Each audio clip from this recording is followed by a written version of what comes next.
Okay hello friends, मेरा नाम है आशीष और आपका स्वागत है आपके अपने YouTube channel AK mashup world पर। Video disclaimer, this video is only for entertainment purpose, so please don't take seriously. I hope you will enjoy the video. नमस्कार दोस्तों, स्वागत है आपका हिंदी नॉलेज शो में। तो दोस्तों, आज भारत ने चमत्कार कर डाला है। एक ऐसा काम जो असंभव लग रहा था, भारत ने अपनी चतुराई से उसे निकाल लिया है। और ये एक बहुत बड़ी बात है, क्योंकि इंटरनेशनल जियोपॉलिटिक्स में अगर कहीं पर आपको जमीन लेनी है या कब्जानी है तो इसमें दो ही बड़े प्लेयर हैं, पहला अमेरिका, दूसरा है चीन। वहीं बात करें दूसरे देश में सेना के लिए जमीन की, तो उसमें तो आप अमेरिका को हरा ही नहीं सकते। यहां तक कि चीन भी इसमें पिछड़ता है अमेरिका से। लेकिन आज भारत ने इन दोनों देशों को बुरी तरीके से हराया है और एक ऐसे देश में जमीन ले ली है अपनी सेना के लिए, जहां से भारत ना सिर्फ अरब सागर में बल्कि पूरे लाल सागर में अपनी दबंगई चला सकता है और पूरे हिंद महासागर को बुरी तरीके से डोमिनेट कर सकता है। लेकिन ये देश है कौन सा और कहां पर, किस प्रकार की जमीन हमने अपनी सेना के लिए ली है, चलिए मैं आपको इस डील की सारी डिटेल विस्तार से बताता हूं, वो भी आसान भाषा में। तो दोस्तों,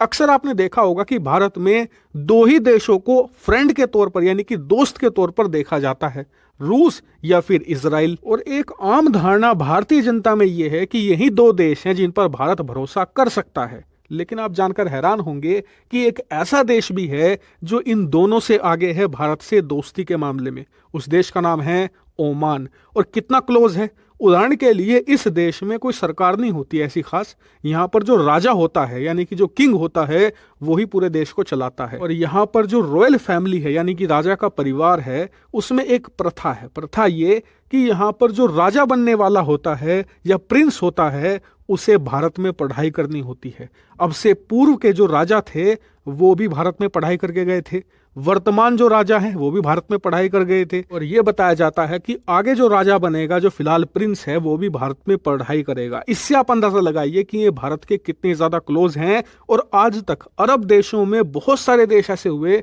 जिन्होंने भारत के खिलाफ कदम उठाए।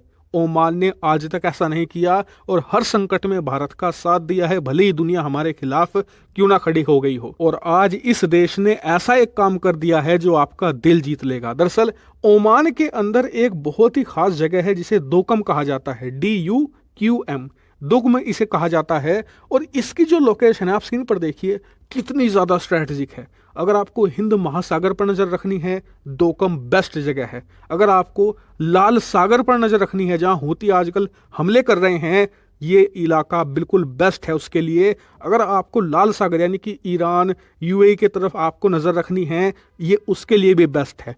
और इसीलिए इस लोकेशन को पाने के लिए दुनिया के तमाम देशों में होड़ मची हुई थी कि किसी तरीके से दोकम पोर्ट उन्हें मिल जाए। और इस रेस में भारत भी था। और आप जानकर हैरान होंगे कि ओमान ने आज ये फैसला ले लिया है कि दोकम में किसे जगह दी जाएगी, और ये देश है भारत। जी हाँ, ओमान ने अमेरिका का प्रस्ताव ठुकरा दिया, चीन का प्रस्ताव ठुकरा दिया, यूरोप के फ्रांस, जर्मनी, यहां तक कि ब्रिटेन का प्रस्ताव ठुकरा दिया और भारत का प्रस्ताव एक्सेप्ट कर लिया बिना किसी खास कंडीशन के। और फिलहाल इस डील की जो डिटेल है उसके अनुसार जो दोकम का पोर्ट है वहां पर भारतीय नौसेना के लिए एक जगह रिजर्व की जाएगी, जहां पर भारतीय नौसेना के जहाज डॉक कर सकते हैं यानी कि रुक सकते हैं, अपनी जरूरत की चीजें ले सकते हैं, मरम्मत कर सकते हैं अपनी जहाजों के, नौसैनिक वहां पर रुक सकते हैं, यानी कि एक तरीके से मिनी बेस कह सकते हो आप। और ये भारत के लिए एक बहुत बड़ी जीत है, खासकर कि ऐसे वक्त में जब यमन के हूती विद्रोही जो ओमान के पास ही पड़ते हैं यहां पर हमला करने पर तुले हुए हैं। इसके अलावा ईरान से भी मिसाइलों से हमले किए जा रहे हैं शिप पर।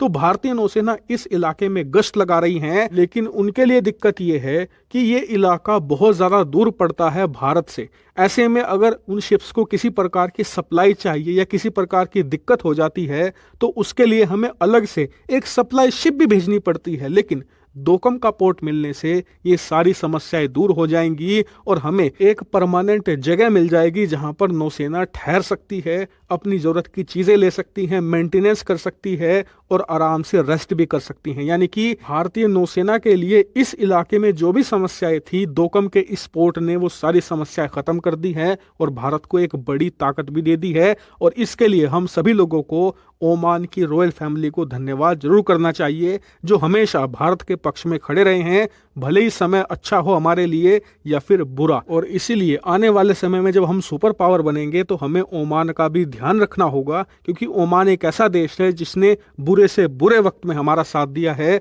और ऐसे दोस्त मुश्किल से मिलते हैं जो बुरे वक्त में आपके साथ हो, अच्छे वक्त में तो 100 मिल जाएंगे। हालांकि इस पूरे मुद्दे पर आपका क्या मानना है कमेंट करके बताइएगा। Thank you very much for watching video.